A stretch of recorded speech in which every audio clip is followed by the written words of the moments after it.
Okay, I'm looking around and I'm seeing a lot of people have been enjoying Austin as much as I've been enjoying Austin.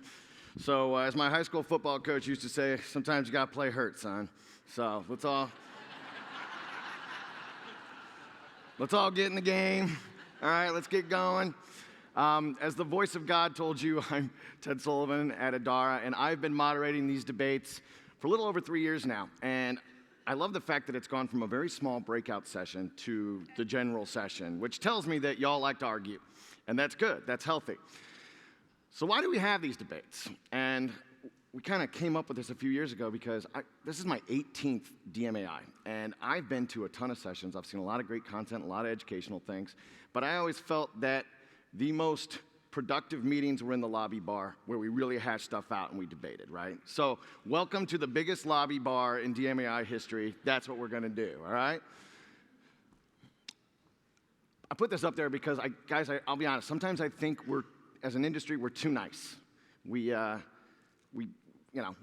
so nice that we actually get in our own way and we do that, and actually it's really, really healthy to debate stuff, okay? So we can be tiresome in our courtesy, and it's really healthy to get into it, because when you debate stuff, you change things. We challenge each other, and we do it, and that's exactly what we're going to do today.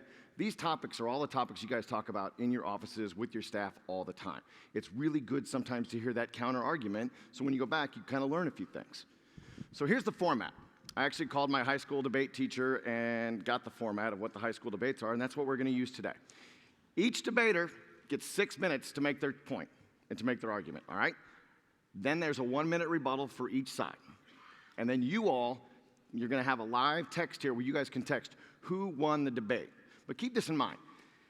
You might not agree with their point of view, but who made the better argument? I mean, Eric Thompson's going to debate the fact that none of us are going to have jobs in 10 years.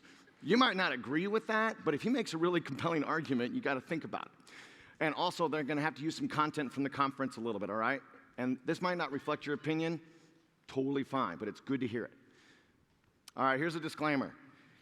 Each one of their views may not reflect their actual view or the destination they represent. Okay? Let's be honest. So there's some stuff here that I don't want them doing it. So, about 2 months out, DMAI, we got a list of about 20 topics that we want to debate, and then it gets whittled down to 3. But I thought it was very important to show 5 of them that didn't make the cut, but were very close. So one of the topics was CFOs love open bar tabs at the JW Marriott. I found out Wednesday that that's not the case, so I took that out. Conference AV equipment always works perfectly. Hey.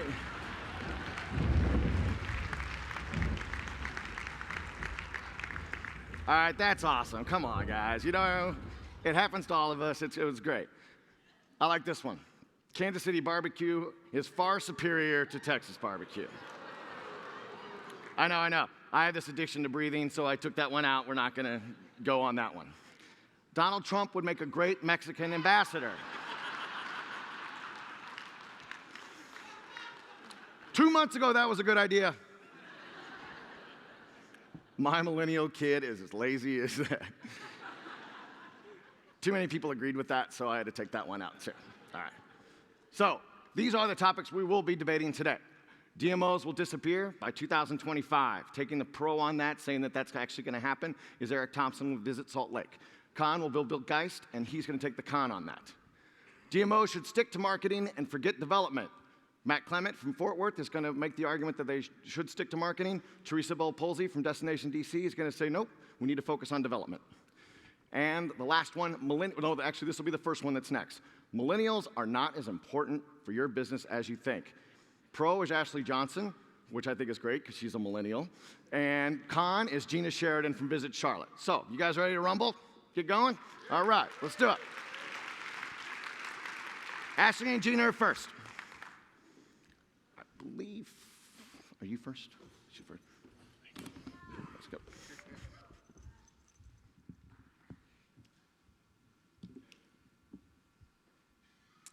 Good morning, everyone. I'm here to tell you why millennials are not good for your business. I'm a millennial. I'm a millennial. Wait, need some audio there. I'm a millennial. I'm a millennial. I'm a millennial. I'm a millennial, and I'm sorry. And I'm sorry. We suck, and we know it. We're self-centered. We're entitled. We're narcissistic, lazy, and immature. And we're super sorry about that. We're the worst. If only we could be more like our parents. Yeah, the baby boomers. You guys were great. He gave us great music. 60s counterculture, psychedelic drugs, a lot of great movies, too.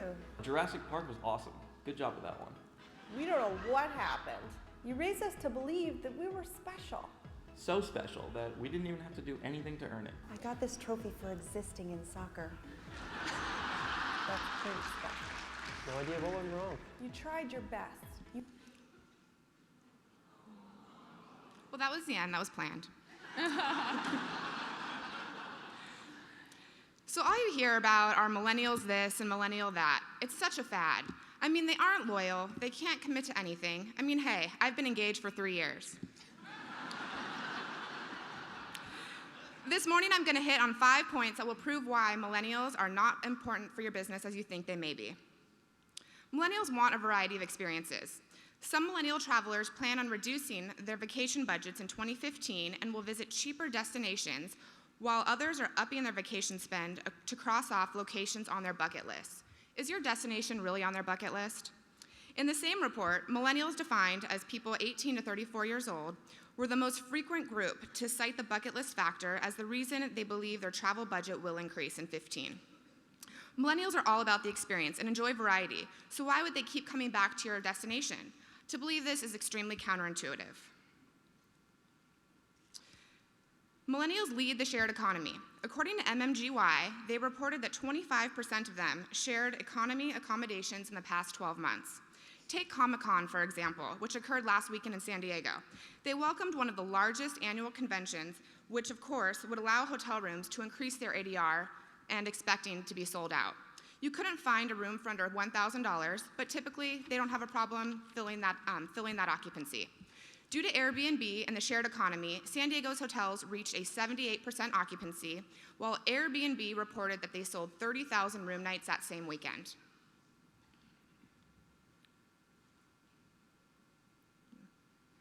Here's a photo from a recent trip to Cabo that I took for a bachelorette party. As you can see, we like to travel in packs. There were 6 of us to each room.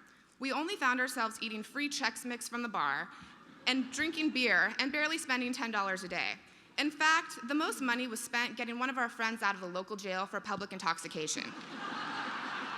Millennials are not as important as you think. We're seeing that millennial travel is being driven by families. According to MMGY, 43% of millennial families took at least one staycation in the past year. Staycations for the millennial market have also seen a 14% increase by year's end. Millennials are also taking last-minute vacations that are dependent upon their work and family schedules. 49% took at least one last-minute trip in the last 12 months. Millennials are social complainers. The millennials are diverse, more tech-savvy, and socially connected. If they don't have a good experience, they'll be the first one to publicly blast a business on all social networks. Many are also looking for that excuse for their comments to go viral so they can get that 15 minutes of fame and perhaps meet a Kardashian. Millennials can also smell BS from a mile away. If a company portrays a wrong type of message via social, it can potentially turn millennials away from your brand forever. Take McDonald's, for example. They were blasted for asking an indie band to play at South by Southwest Music Festival in Austin for free. When one of the band members took issue with a billion-dollar corporation asking up-and-coming musicians to perform for no cost, the millennial generation sided with the band members. This resulted in a PR nightmare. McDonald's social commentary soared by 79%, with 72% of the comments negatively attacking their brand. And finally, this market isn't spending the most money, and they certainly aren't adding to your bottom line. As mentioned earlier, when millennials travel, they want to stay at their friends' houses or in a private home so they can all fit into one space. They are making trips to Costco to stock up on cheap liquor, canned beer, and more just to save some money. If you see them in your hotel lobby bars, it won't be because they're buying alcohol. It's because they're already intoxicated from in-room drinking and are socializing in a common area before they hit the town. They're almost as bad as day trippers. They utilize all of our resources without spending a dime.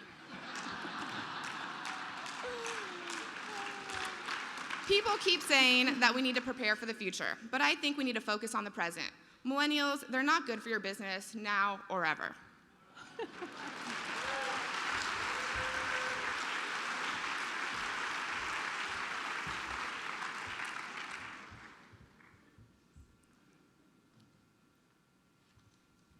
Millennials, the travel generation. Millennials represent the largest demographic slice of the American population and are on track to outspend boomers by 2017. Within a generation that spans 20 years lies an enormous skew of maturity, career, and fiscal spend. A recent Skiff trend report put it this way: millennials are social, fickle, design-centric, and narcissistic. They demand the highest quality of product standards and resist traditional marketing methods. These are our 18 to 30-somethings. With almost 80 million in the US and more than 2.5 billion globally, millennials matter. They're here and they're just getting started. As leaders in the travel space, it's up to us to study up on this generation and explore ways we can adapt and grow with them. And don't blink, the I generation is hot on their heels. While millennials may not represent the largest sector of travel spending today, they will drive the economy for years to come. Millennials still have decades of purchasing decisions ahead of them. By 2020, a short 5 years from now, the entire millennial generation will be fully fledged in the workforce, the oldest of whom will be amongst the key influencers and decision makers. The most educated and the most racially diverse generation ever, millennials represent a population eager to learn. They want immersive experiences, crave adventure, action, and fun. For them, travel is about the disconnection from stress through the experience of trying new things and meeting new people. Almost 80% of millennials say that they want to visit all 50 states. 1 in 7 say they want to visit all 7 continents in their lifetime. They will be the most traveled generation in history and demonstrate far greater travel savvy than generations before. There's no denying this generation is commonly bound by their reliance on and their use of technology. Millennials came of age with the internet and mobile devices. Today's millennial traveler is obsessed with social media, using it to research trips, connect with peers, or simply illustrate their status. And this generation has grown up expecting options and limitless possibilities. 73% define success as being happy. Their desire to attain happiness ranks ahead of the other priorities in their life. The route to happiness for millennials seems to be through collecting experiences rather than material goods. And as a travel industry, we have a big opportunity to position travel as the key to attaining happiness. Millennials are reaching the peak ages for travel, and we need to be prepared. Millennials are blurring the lines between business and leisure travel, extending work trips into vacations, taking time out to explore a destination on either side of their business trip. By 2020, almost half of business flight spend will fall to millennials. While airlines have been somewhat slow to adapt to the millennial traveler mandates, the likes of Delta and American Airlines have revolutionized their approach to customer service through social media, staffing teams on the clock 24/7 to engage with travelers and diffuse problems. Just as top brewers have launched microbrew brands to meet the shifting demands of millennials, Starwood, Marriott, Hilton, and others have all started building out brands to cater to millennial travelers. Hyatt-centric hotels are coming online this summer, illustrating a design-forward series of properties appealing to the younger traveler, and they're strategically locating them in city centers.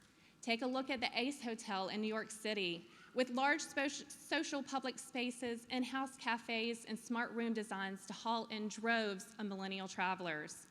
Just last week in Charlotte, Marriott made front-page news unveiling plans to unleash a massive overhaul of the Marriott Center City to focus on the millennial traveler. With millennials on the verge of becoming the predominant business traveler, Marriott is pumping in millions. A digital-savvy and mobile-forward generation, millennials value experiences and look for ways to share those experiences with others, influenced by their friends' social clout.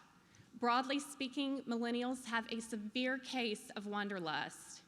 97%, nearly all of millennial travelers, post on social networks and share experiences with friends while traveling. 3 in 4 post at least once a day. Millennials are a generation driven by the selfie stick and social media, not to mention the hashtag. Look no further than Kim Kardashian. She connects with her gaggle of fans on a daily basis, sharing details of her life through selfies. She even wrote the book on it. With 39 million followers, let that sink in for a second. She's a force to be reckoned with, and travel brands take note.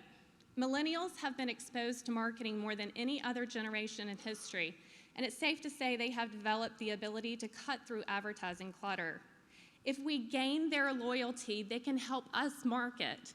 Influence one, and many will follow.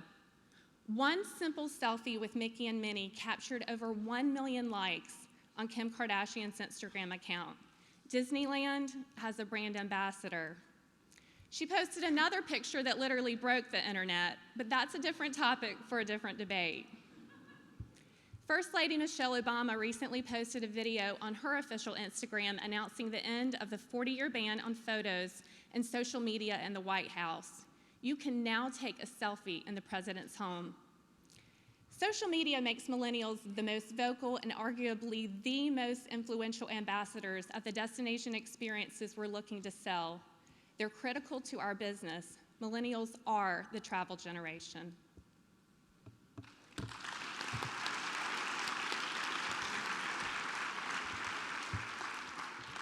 Does it just drive you crazy when millennials act like they're so entitled?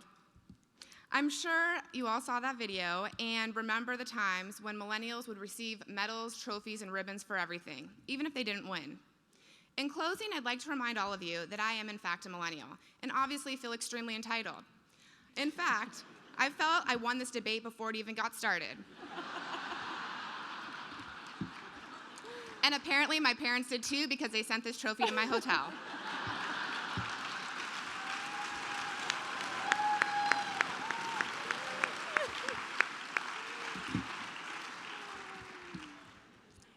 Evidence-based decisions always make for the strongest argument. The facts are out there. Millennials are our future, our tomorrow, and our today.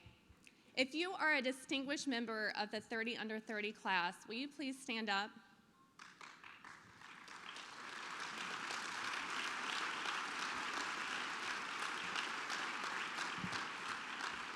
If you sat through a DMAI session over the last 2 days where the power of millennials were touted, please stand up. Stay standing. If you posted a picture of your time here in Austin on Facebook, Twitter, or Instagram this week, please stand up.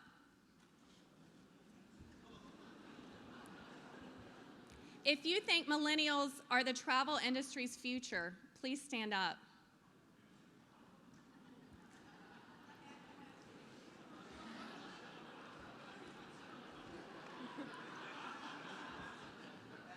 DMAI represents 100 years of advancing destinations.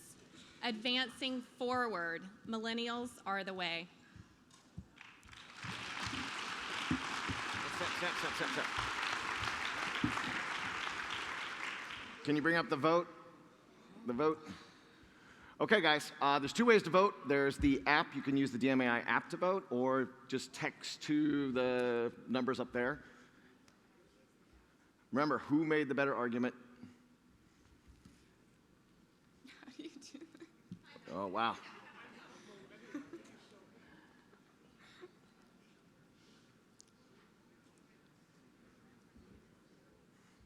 Ooh, it's getting close.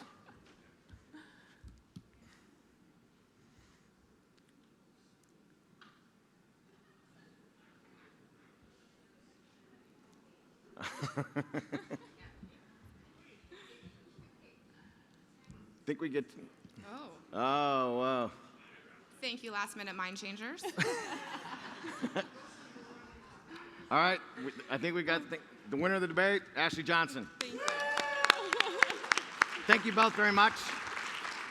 Nice work, thank you very much. Okay, the next debate. My bald spot looks huge up here, man. Terrible. Stop that, it's like the moon. All right, the next debate. You're gonna pull it up. I forget the order. Is it the economic development one? believe so. Next up, Ted, Eric and go. Bill. Eric and Bill, let's do it.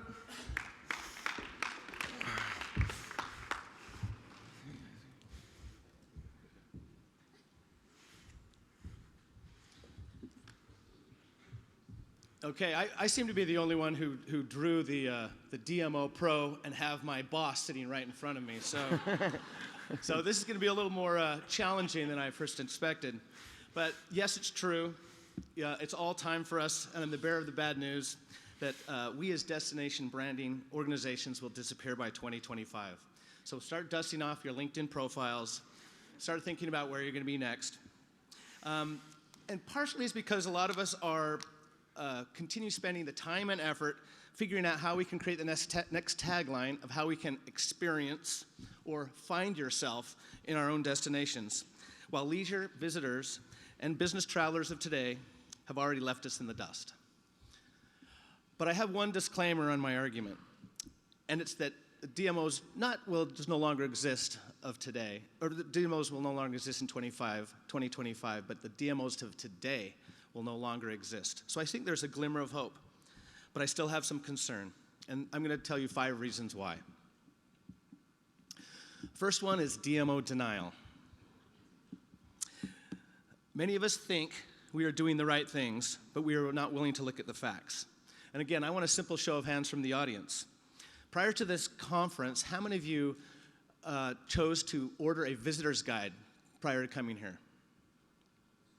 1, 2, wait, 2, maybe 3? Okay. Now, how about this? How many chose to come to this awesome website prior to your arrival? Pretty good, but still a very minority.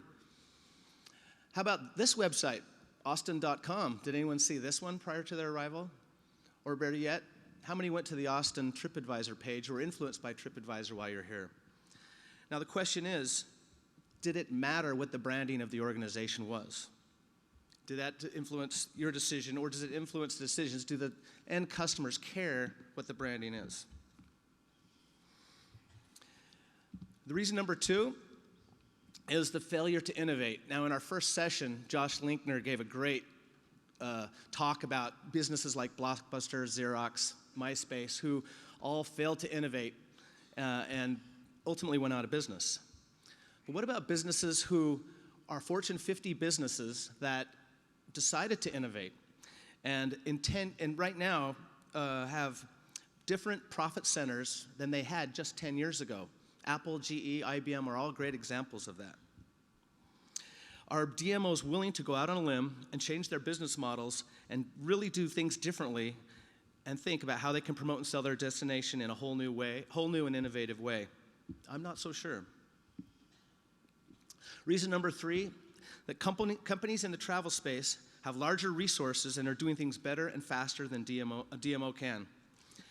I know the DMO will say, we're the best collaborators and aggregators of information. However, I think the spot has long been taken by a website that I'm sure we have all used during and prior to this convention. In fact, in an article published by Think Google, it states that 83% of people turn to social media sites for inspiration, while only 31 turn to destination-specific websites, and the gap is growing. And why are people turning to these sites? It's trust. Typically, the typical DMO is selling special offers and well-polished pitches that the consumer can see right through, especially the millennials, it sounds like. And while these sites are selling what's specifically important, and these sites are selling what's specifically important to the end user, and often from people they trust in their social networks and opinions that they value. Another reason number 4, the travel is changing from a B2C to a C2C model. The trend of this consumer sharing economy is a growing trend that we cannot ignore. Have any of you seen the Airbnb commercials? These companies are changing the way we not only are booking travel, but how we are being inspired to travel. Have you read the reviews on the sites? Why wouldn't you want to have experiences like those that are people traveling and visiting those locations, using those taxis, and other social sites that are out there, or community sharing and sites that are out there? This is a site, how many of you have heard of this site before? This is a site that if any of you know me, I'm an avid cyclist, and I both rent and list bikes. And this is basically an Airbnb for bicycles. Just last week, I got a notification from a woman from Denver who was coming to Salt Lake City for a conference. She made her decisions based on where the location of her Airbnb home was, where she could rent my bicycle, and for 4 days, she chose to use a bicycle instead of an Uber taxi. Her decisions were based on the reviews of those sites, and it changed the way that she experienced our location. Are DMOs thinking about how they can connect with visitors at this level? I haven't seen it yet.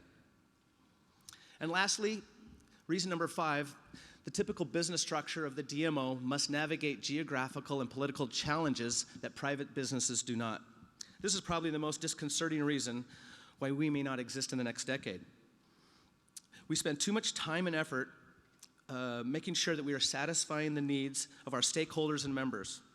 We create advertising brands that only exist in the minds of those in the geographical zone who collect the transit room tax to promote it.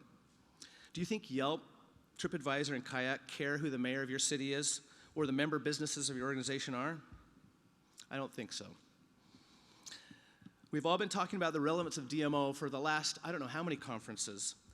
And I will state, unless we are willing to make broad, big changes, we may be not talking about this conversation anymore. Thank you.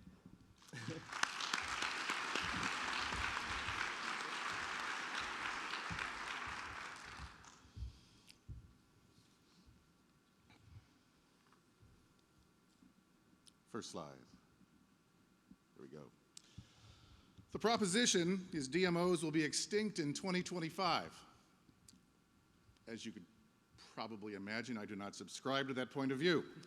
In fact, rather than extinction, I'm going to make up forward the proposition that DMOs will be the most important agency in our communities in 2025. Period. Now, to be sure, we will lose a few along the way. It's been 3 years now since the former chair of this august body made that chilling prophecy that in 5 years, half of us would not be here in this room at the annual convention. And while that's not nearly become true, we have seen more CVBs go out of business this year, halfway through, than we saw all of last year. They're coming for us. And they're going to continue to come for us. But DMOs, I believe, will thrive. Thrive. Thrive. There we go. Whoa. That's even better. DMOs will thrive if, and I have to give a shout, if we evolve. We got to stop acting like CVBs. Yeah, I said CVBs. Because CVBs equals travel and tourism. Travel and tourism in CVBs means heads and beds. That's a segment of the economy that is limited, allowing us to be trivialized. Instead, DMO stands for Destination Marketing Organization, which means destination marketing. It doesn't mean heads and beds. It means heads, all kinds of heads, for every possible reason. Destination marketing is crucial in our global pursuit of investment, of capital, of human resources, and quality of life. Somebody has to choreograph the experience. Will Google or TripAdvisor, no offense guys, will they stage restaurant weeks in our communities? Will they develop cultural corridors and entertainment districts? Will Uber facilitate public art installations and destination-defining events? There needs to be an agency in every one of our communities that spearheads destination-enhancing stuff, like Rockford, where the CEO and the board went to the state capitol, changed state law so that they got a new funding stream that is not available to anybody else to build like a $27 million indoor sports facility downtown. That they create an event to herald the beginning of the holiday season that had never been done before, and the retailers report out of control sales and would be massively hurt if that event does not continue. Getting hundreds of volunteers every year to come in and clean up the town every April. That's not going to be a TripAdvisor or a Yelp initiative. It's just not. Somebody has to spark the conversation. Communities cannot depend on the benevolence of the media. Cities cannot rely on the goodwill generated by their sports teams, especially those that choose not to sell tickets to competitors in another zip code. And they certainly can't rely on a money shot from the Weather Channel. Instead, somebody has to engage. As we heard yesterday, it's not broadcast, it's engagement. To engage the consumer, as the team at Gulf Shores has done for years, having an active conversation before the oil crisis, during the oil crisis, and after, and masterfully after, to make sure that everybody knew the real story of Gulf Shores, where there was only a few miles of beach that were being spoiled. Rest in peace, Mikey. And somebody has to manage the story. I get that only a third of consumers go to a CVB or a DMO website. I get that. And as Bill Hanbury famously said with the first vision or study, however many years ago that was, we've been disintermediated. I get it, we have been. But that's taking the short view. Let's say your destination has a bad rap, crime, icky, nobody wants to go there, and it's been like that for years. I mean, it's a tough place to be. Who's going to change that? The mayor? The city council? The EDC? The Chamber of Commerce? I don't think so. Somebody has to manage that story. It has to be an organization that can bring together the hospitality community, bring together corporate interests into one room, sit down and talk to the local media and say, guys, the way you report is why the rest of the world thinks that Oakland is dangerous. And if it wasn't for that conversation and the media understanding that, how do you figure Oakland? Oakland makes the #3 hippest place in the residents report. That doesn't happen by itself. It only happens with a DMO. These are all critical for the success of the next generation community. And as Ronald Reagan got the credit for, but it was actually the Hebrew scholar Hillel, if not us, who? If not now, when? Tourism is a first date for investors. Think about that. Without a visit, nothing happens. As Visit Florida's Will Seckham says, nobody has ever invested in a community that they haven't visited first. To those who have seen the new Longwoods report, 79% of people who have seen an ad for a destination think more highly of that destination as a place to start a business. 76 after they visited, and twice that if they visited and saw the ad. As we were taught to pray, oh, lo, those many years ago, by the female Elvis, if you build a place where people want to visit. DMOs will not be extinct in the year 2025, just the opposite. Thank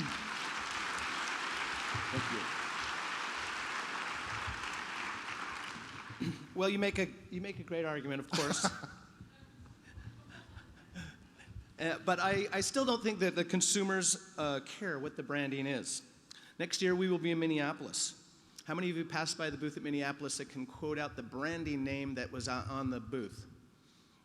Path to Park, something like that. I think when we think of Minneapolis, we're going to use resources that are not from the DMO to explore the destination. However, I will agree, DMO should focus on product development.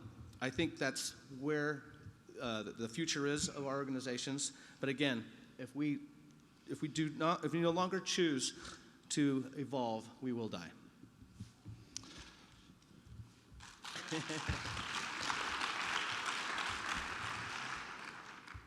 And I agree with you, sir. I think a lot of the branding that's being done doesn't resonate. And that's not, I don't believe, the future of the destination marketing organization. I think it's, as I said, choreographing and building the experience, making sure all the parts come together. Peter Kajiyama, in his book, Love Your City, says there are all these co-creators that are out there in our communities that oftentimes don't know the other ones are there. Somebody has to put these creatives together to make sure that there's a buzz, like the buzz here in Austin, like the buzz in my town, in Madison, like the growing buzz in Oakland and in Salt Lake, and in many of your communities. I think this is all about changing up, and we're actually absolutely in agreement. This ought to be a 50-50 vote, because we're saying the same thing. We must evolve, we must change, we must become destination marketing organizations and stop being convention and visitor bureaus.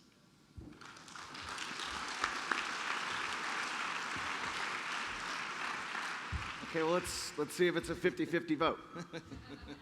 Oh, wow. DMO, DMO. How did that happen?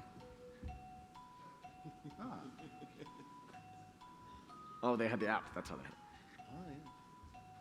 Well, I think Bill won. But I thought it was an excellent debate. I think it's always good to hear different stuff every time. Bill, Eric, thanks, man. Appreciate that. Okay, we're ready for our final debate, which they kind of touched on a little bit. Marketing versus development. Teresa Bell-Polsey for Destination DC and Matt Clement for Visit Fort Worth. Come on up. Good luck.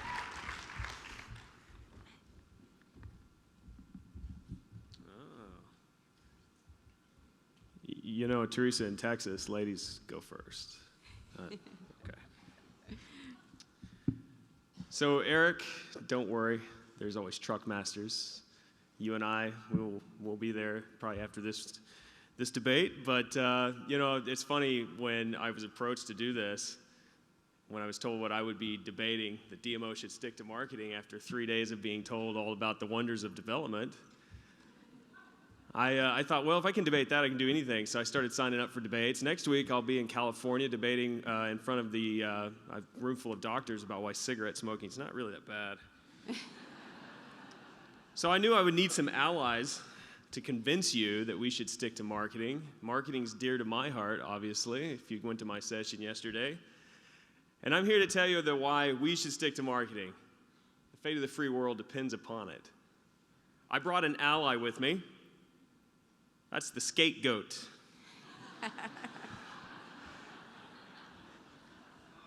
And the scapegoat and I have a request for you. Every time you see marketing in big words on the screen, I want you to say marketing. Let's try it real quick. Marketing. Okay, here we go. So, what are we? We are destination organizations. And this message is brought to you by Fort Worth, my favorite Texas getaway. The sole role of the destination marketing organization is to be the marketing arm of the destination. We do it better than anybody. We care more than anybody. And quite frankly, nobody can do it better than we can. It's understood that it's our job. It's in our industry's name. It's right in the middle. Now, the way I look at it is that every dollar we spend in development, though it might be wonderful to do so and it's trendy, is a dollar we're not spending on marketing. I have 3 questions for you, so if you don't mind playing along. First question, raise your hand if all your attractions and hotels are max capacity this year, all through the year. Laguna Beach, you put your hand down. She only has like 1,300 hotel rooms. That's not fair. Now raise your hand if your city has a Chamber of Commerce or an Economic Development Council. Yeah, everybody. Here's the kicker. Raise your hand if they do a better job at marketing your destination to visitors than you do. Yeah, that's kind of what I thought. Now look, I'm not saying chambers and economic development councils are bad people. They're charming people. They're wonderful at cocktail parties. They talk about spreadsheets and whatnot. It's great. What I am saying is that they couldn't market hot chocolate to an Eskimo. Observe what happens when your local Chamber of Commerce gets their hands into the visitor marketing segment. Yeah.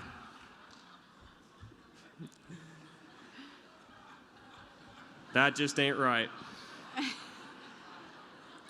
So as you can see, it's critical we don't let these people loose. Their core mandate and mission is to spend their resources bringing in new developments of all kinds to our cities. They're not spending money to bring visitors in. That's our job. Why? Because we are the destination organization.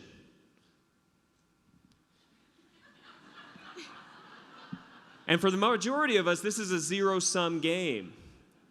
Just because we've got dreams of building convention centers and sports parks and arenas does not mean anyone's going to come up behind us and give us money to do that and do what we're supposed to be doing, which is to bring people into our existing hotels and shareholder facilities.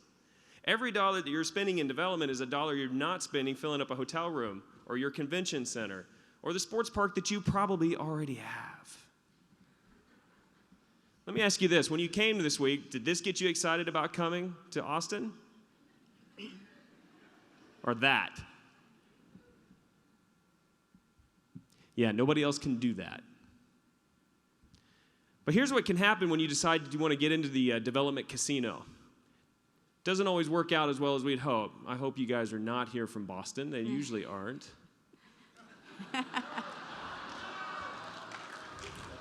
Zing. Yeah, look at that last one. I used to work in a casino. I know what gambling is. I can see it, I can smell it from a mile away. And let me just tell you, development is a casino. You think that new sports park is going to be filled up and all of your residents are going to sing Kumbaya. I'm telling you, that is not true. Same thing with convention centers. You know, I love, when people say, well, build it and they'll come. That's what they told Greece. Yeah, how's that working out for you, Greece?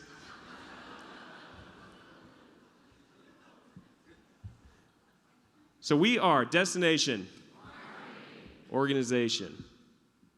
This one is brought to you by Cowtown Cycle Party in Fort Worth. It's a good time. If the demand is there, the private sector will build it. All we have to do is market it and create the demand. I've got about 10 seconds. We're supposed to be unbiased. We can't be unbiased if we have skin in the game. At the end of the day, we are organizations. So let's do that. Because every dollar that we spend not on that is diluting our purpose. And the barbarians are at the gate. We just heard that. People are after our jobs. So the more we take our eye off the ball of what we're supposed to be doing, what our core mandate and mission is one more dollar that we're diluting our real purpose, and we're making it easier for these folks who want to take our jobs from us. So let's stick to marketing, and we'll let the experts, the fun people at the chambers, do what they're good at and build stuff. Thank you.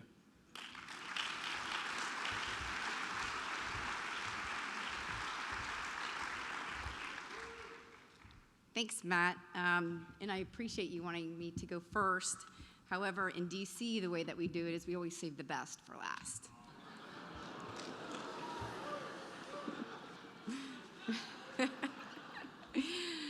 So for the past 13 years, I've been representing Washington, D.C., and when I first signed up for this job, it was sales and marketing, and I was like, all right, travel around the world, tell everyone how cool Washington, D.C. is. This is going to be a great job. So as I traveled around the world, and like many of you, we've talked to our customers, and they're like, yeah, D.C. is awesome, but we need new air service. You're missing new facilities to compete in the environment all over the world. You need new content. And so as you started going there for years, things have been playing in my head through that movie, Kevin Costner, that you had mentioned, if you build it, they will come, as he's running through the field. So for years, we've been thinking about this and what do we need to do in order to make us go to the next step. I am marketing, I get that, but if I don't have anything to market that's new and competitive in the workplace, we're not going to be able to continue. So let's take a look.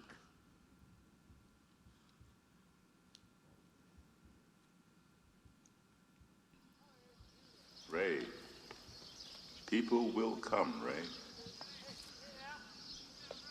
They'll come to Iowa for reasons they can't even fathom. They'll turn up your driveway, not knowing for sure why they're doing it. They'll arrive at your door as innocent as children, longing for the past. Of course, we won't mind if you look around, you'll say. It's only $20 per person. They'll pass over the money without even thinking about it. For it is money they have and peace they like. Right. That was also intentional as well. So fast forward to today, 13 years later, I spend more time in our economic development office than I do at my desk. I spend more time meeting with hospitals developing medical tourism programs than I do traveling around the world. I spend more time with colleges and universities to deliver products as I do travel around the world and try to convince people to come to Washington, D.C. versus any other city around the world. So what happened a couple of years ago is our mayor decided under economic development to make tourism a pillar. And the pillar was because he believed that tourism actually was economic development. And so this kind of helped tell our story. Not only did they give us an additional $3 million to do marketing, but they also have somebody that's just our liaison for tourism to help us for both leisure and for the for leisure and for conventions. So as I brought the mayor to China with me on one of my missions, we sat at the table along with a bunch of tour operators, and one of the tour operators was like, we love DC, but it's really complicated to get there. We have to connect. We can't do a lot of things, but we need more air service. Fast forward 6 months later, bam, Air China decides that they're flying to Washington, D.C. through the Economic Development Office. And not only that, did the deputy mayor say to me, Teresa, not only do you have Air China that's coming for an additional flight, we're now going to give you $1.3 million to market this. And I was like, what? 1.3 million? Wait a minute, we've been coming for years, sitting in front of council, trying to beg for money, and now you're just giving me 1.3 million. Thank you, I'll take it. And so what are the results? Air China service. This is how we show our ROI. So you've got marketing programs that we developed. We did advertising, and now China is up 35% to Washington, D.C. just in 1 year. Fantastic results. Let's talk about some other successes that we've had. That old baseball stadium that you had, yeah, we had one of those. We still have it. But we decided to build a new one, and it's not just about baseball in those stadiums that many of you all have. It's about new festivals and events that can be hosted in there. And then also what you're gonna do, and some of our successes that we've had with our baseball stadium, we've won Major League All-Stars for 2018, which is gonna return $46 million back to the city and create over 6,000 jobs to Washington, D.C. In addition to that, we were very successful in hosting the Winter Classic this past year, which was absolutely fantastic. That brought $20 million back into Washington, D.C. and created over 4,000 jobs to the city itself. Some other successes that we've had is resulting that Washington, D.C., if you build it, they will come. So we've got this, and these are the people that are going to be coming to Washington, D.C.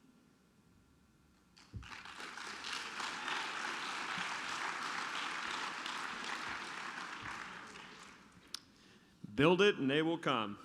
That's what Teresa's telling us. Well, in Washington, D.C., they did build it. They built a brand new, huge convention center. Now, I was told to take the gloves off. I'm sorry, Teresa. I was going to leave them on until that last comment about the best. They built a room, they built a convention center that was supposed to generate 730,000 room nights in 2010. You know how many room nights it generated? 275,000. Now, I don't mean to pick on my opponent or her city. It's a fantastic city. But they're not alone. There is a sports park in your destination or near it right now that you know and you're thinking about it in your head. It needs more people in it. We need to fill the capacity that we have. We need to focus on what we do best. All these things are great. Sports stadiums are great. Now, we could debate sports stadiums until I'm blue in the face. Plenty of economic development studies, economic impact studies that say those things are bunk. The Nationals are filling their park right now, but trust me, in 5 years when they stink again, it'll be empty. And she won't be up here telling you about it. Gloves off. Let's stick to marketing, guys. That's what we're here for. That's what we were designed to do. It's what we're the best at. There's plenty of people to fill up those hotels or build those hotels. They can build the hotels. They can build the stadiums. They don't need us for that. We can be consultants. We can have a seat at the table as an expert in visitor research and understanding travel and demand. We can do all of that. They don't need us to build it. We don't have to put skin in the game. We can still have that seat at the table. Thank you. Great, thanks. Now, Matt, I know that you're the research guy, so I'm not sure where you're actually getting your data. But the Wikipedia. Clearly, you're getting it from Wikipedia, which hasn't been updated in quite some time. So not only is the convention center returning a major ROI for us, because it's not just about conventions that are in our convention center. We host volleyball tournaments, wrestling tournaments, boxing tournaments. You don't count those room nights when people are coming into the city in order to be able to do that. You're just looking at a room night. So when you're looking at certain things and you're trying to make it look like it's all about marketing, tourism is economic development. If you all aren't working together and you're not at the table together, then you're not going to be able to be successful as you move forward.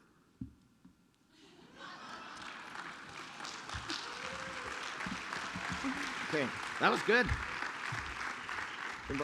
Ooh, this one's going to be tight. Oh. Ah. Remember, like, who made the better argument, not your own personal opinion. No, personal opinions are fine.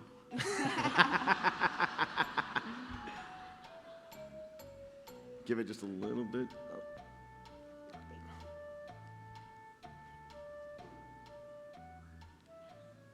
I think Matt took it. Oh, whoa. Recount. 2:30. Oh, all right. We're going to call it. Matt Clement won the argument. Very good. Good job, guys.